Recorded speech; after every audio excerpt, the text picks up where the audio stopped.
Hello, I have graciously invited my wife, Sarah, into this presentation. She has agreed, and I'm thinking that a woman's perspective on what I've been reading in my devotions is going to help us understand this better.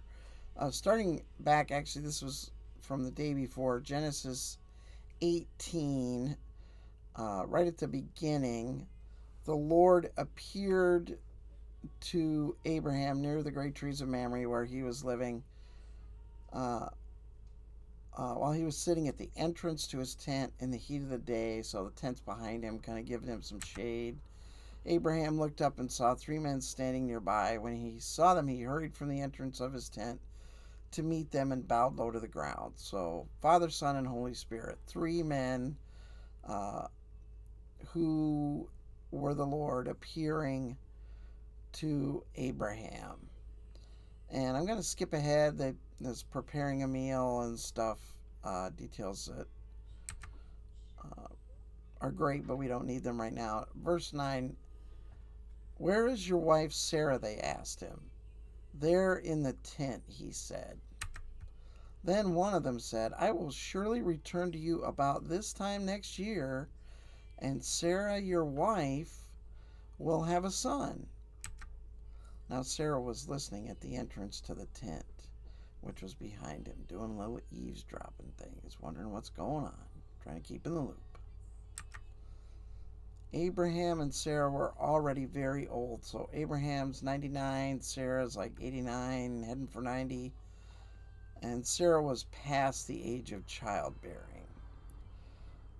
So Sarah laughed to herself as she thought, after I'm worn out and my Lord is old, will I now have this pleasure? What's your take on that? It's a doubtful question statement. A doubtful question statement. Yeah, I'm old. Now is when God decides I'm going to have a child? Or this angel says I'm going to have a child? There's a reason the young should have children. Ah, okay. Uh, Then the Lord said to Abraham, why did Sarah laugh and say, will I really have a child now that I am old? Why is he asking Abraham? Now there's a good question, right? Uh, I guess because she was eavesdropping, so she wasn't really like officially part of the conversation. But If he heard her laugh, then she could hear him talk to her. But anyway, oh, that's a good you point. can Yeah, yeah. continue. Well, he's God. He hears all kinds of good stuff, Mm-hmm. right? Is anything too hard for the Lord? I will return. Oh, where am I at here? Is anything too hard for the Lord? I will return to you at this appointed time next year, and Sarah will have a son. Okay, so he's officially laying it down. This is the time. A year from now, I'm going to come back, and it's going to be a done deal because I'm the Lord, and it's going to happen. Sarah was afraid, so she lied and said, I did not laugh. So now she's speaking up. But he said, yes, you did laugh. Interesting take between the Lord and Sarah. So that's Genesis 18. Genesis 19, the rest of 18 goes on, and God is talking to Abraham, saying, I'm Sodom and Gomorrah, their evil has just hit the peak, and I got to do something. And I talked about this a little bit last time. They negotiated it. And Genesis 19 then is God saving Lot and his family from the destruction that he then rained down on Sodom and Gomorrah. So, but here's the first passage I came to today in my devotions. Now, Abraham moved on from there into the region of the Negev and lived between Kadesh and Shur. So he left the great trees of Mamre, which would be probably north of here, and he went south and west and lived between Kadesh and Shur. For a while, he stayed in, I've always pronounced it Gerar, And there Abraham said of his wife Sarah, "She is my sister." Then Abimelech, king of Gerar, sent for Sarah and took her. Uh, and he's already done this. There was a famine and they went to Egypt, and Abraham. Abraham has already done this. He said to Pharaoh, "She's my sister." And He doesn't learn. well, that turned out really well, though. He ended up in the long run with, extra servants and stuff, and left the land. Which doesn't make sense. Yeah, I know. Man lies. Why does he get blessed? Well, yeah, but God was kind of leaning on the situation, and they wanted to stay happy with God. You think? I don't know. It never made sense. Yeah, well, yeah. But God came to Abimelech in a dream one night and said to him, "You are as good as dead because of the woman you have taken. She is a married woman." Now Abimelech had not gone near her, so he said, "Lord, will you destroy an innocent nation? Did he not say to me, 'She is my sister'? And didn't she also say, 'He is my brother'?" So she was in on it. She agreed.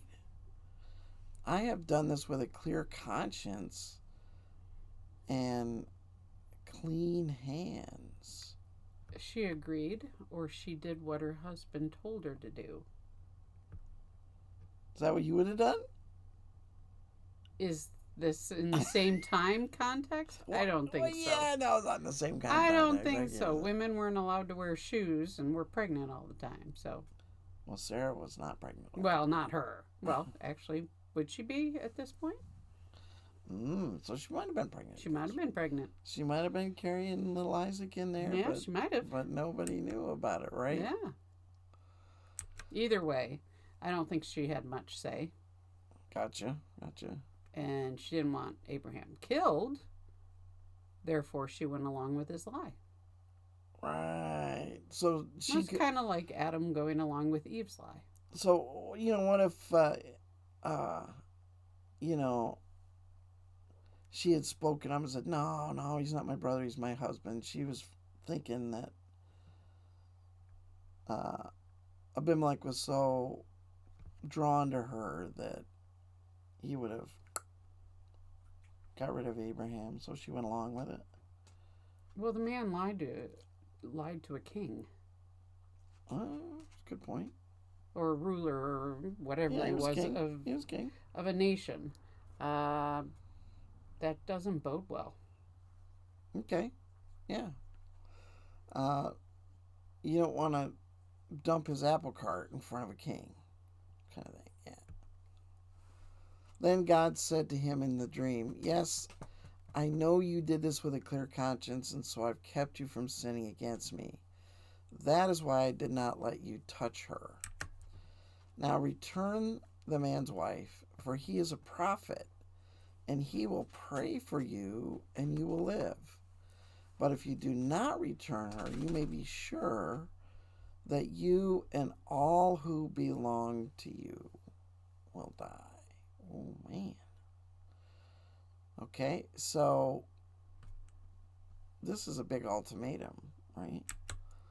Early the next morning, Abimelech summoned all his officials. So before breakfast, as soon as he got up, told them all that happened, and they were very much afraid. Dreams were more powerful things back then. They took them real serious, right? Then Abimelech called Abraham in and said, "What have you done to us? How have I wronged you, that you have brought such great guilt upon me and my kingdom? You've done things to me that should never be done." And Abimelech asked Abraham, "What was your reason for doing this?" Big question, right? Why in the world is he doing this? Abraham replied, "I said to myself, there is surely no fear of God in this place." So he said this, but yet God came right to Abimelech in a dream, so it kind of didn't matter. And I'm just picking this up now. It kind of didn't matter whether there was a fear of God in this place or not, because God was watching over Sarah because he was gonna, little Isaac could have been in there, Mm-hmm. right? Yep. So it didn't matter whether there was fear of God or not. God was protecting them. I And- just saw that. And God is not limited to just areas that believe in Him. Okay. There is surely no fear of God in this place. Does that mean God has no capability, no strength, no possibility? Didn't he have a conversation not all that long ago with the three men that said, "I'm God. I can do whatever I want." Nothing is impossible Right. with God. And yet here he doesn't even ask God, "How do I deal with this?" He just lies. Yeah, it's like God's not even in the picture. It's if these guys don't fear God, then I'm in trouble. But he's not even saying that God could still intervene. It's very similar. How many times do we get into situations and we don't think to pray either? Right, we start figuring our way out. Yeah, because we'll figure our own way out of things. We won't bother God with this issue. Huh. Interesting. Besides, she really is my sister, the daughter of my father, though not of my mother. And she became my wife. So he's loving this little mental thing that he's figured out. Yeah, she's kind of my half sister, so I can just use that, right? You get that little idea in your mind sometimes as a male, maybe females do it too, and you're like, oh, I am just so clever. I'm just going to use this all over the place. That's what it feels like there with Abraham. I wouldn't say clever. He thought he was, huh? No, lack of imagination is what I would say. Not really looking for the Lord to be involved in that this either, situation. but the lie worked the first time and got him a lot of blessings, but I don't think that's why he used the lie. He just used the lie because it was convenient. Yeah, one commentary I saw said that, Abraham had decided very early on that Sarah looked so much younger and better than him that this is just what he was going to do no matter where he was. Yeah, he'd already set his mind. That was his plan. Yeah. If I'm asked, this is my answer. Not Right. thinking, oh, that means that somebody's going to take her. Right. It doesn't matter if somebody takes her, as long as I'm alive. Ooh, that does seem a little selfish, doesn't it? Oh, yeah. Yeah. Then Abraham prayed to God, and God healed Abimelech, his wife, and his female slaves, so they could have children again. For the Lord had kept all the women in Abimelech's household from conceiving because of Abraham's wife, Sarah. And this struck me the first time through. I don't know what you think of this. The big thing with Sarah is she has not been able to conceive. And certainly Abraham wanted a child through Sarah. And now here God is allowing Abraham to pray for Abimelech's household that the women would be able to have children. And God's going to answer that prayer, but he's been waiting on the one for Sarah to answer that. I highly doubt he was praying specifically for them to be able to have children. He was just praying a blessing. He was praying a blessing and healing. And healing. For whatever was ailing them. He wasn't a doctor. He wasn't a psychic. He didn't know that there was an issue with their reproductive system. I still think it's fascinating the Lord draws that out, though, here, that one of the things God had done had been to disable their ability to conceive temporarily. What other value did women have? Yeah, that's... If you didn't bear me a child, or specifically didn't bear me a son, I can get rid of you. Or I can go on to the next gal, and maybe she'll Yeah. be able to, right? Right. I can just keep adding until I get what I want. So, childbirth was a woman's value